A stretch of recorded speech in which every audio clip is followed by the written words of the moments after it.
When you see the way the defensive unit is performing, 1 goal conceded in 3, I think you've restricted chances. Is it a bit strange from your perspective to hear a lot of the criticism and some of the booing from the fans? I don't think the team's too focused on that, to be honest. I think we're just appreciative of those that have actually just come and supported the team in general, to be honest. Like I said, I think the camp's a very calm camp, quite relaxed and focused camp at the moment. But yeah, I think everyone's just really focused on the next task at hand, to be honest. You told the BBC that Thiago Silva and Didier Drogba were sort of role models for you. What were their strengths that appealed to you?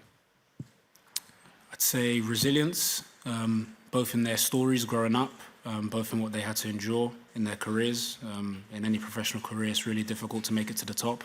And for both of them, I think that's, for me, one thing that stands out for sure. Mark, how much do you know about Slovakia?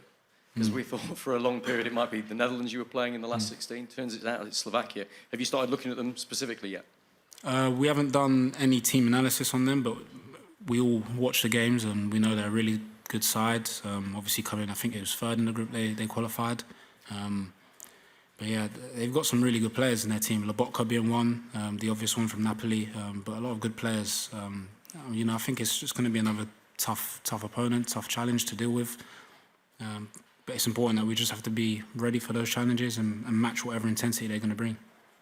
And I totally appreciate what you're saying about every team being a tough challenge and reputations haven't really counted for a lot in this tournament so far. But you can understand the fans get quite excited when they see that France, Spain, Portugal, Belgium are all on the other side of the draw. You can't meet them until much later in the tournament. Yeah.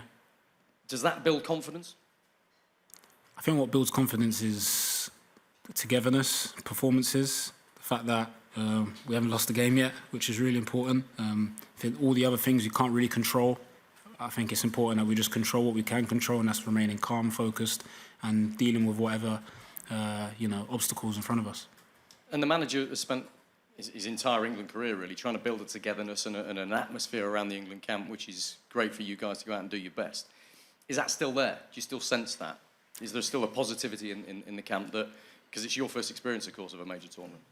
Yeah, I think you can see it every single day in the togetherness we show when we're, you know, playing darts or playing paddle or whatever activity it is, and it shows out on the pitch. You know, going through tough moments on the pitch, it all shows. I think credit, like you say, to the manager, credit to the senior players that have been there for so long that allow players like me that haven't had that experience at this level to come in and just feel like themselves. So yeah, togetherness is definitely there. I'm just going to ask one more about Anthony Gordon's chin. It came as a bit of a shock to us when we were doing live training earlier and we saw this big gash on his chin and he's got it over his arms as well. What happened? Yeah, he fell off his bike. Boys went out on a bike ride. I actually wasn't there. I heard about it and so I was actually talking to him and wasn't really paying attention to him while I was talking to him. Turned around and I saw, you know, the massive gash on his chin. But yeah, he's okay. He's good, but he just fell off his bike. Yeah, he's good. Has it been a bit of a joke in camp? A little bit.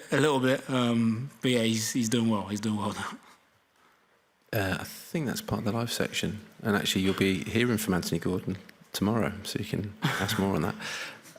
We'll move on to the embargo.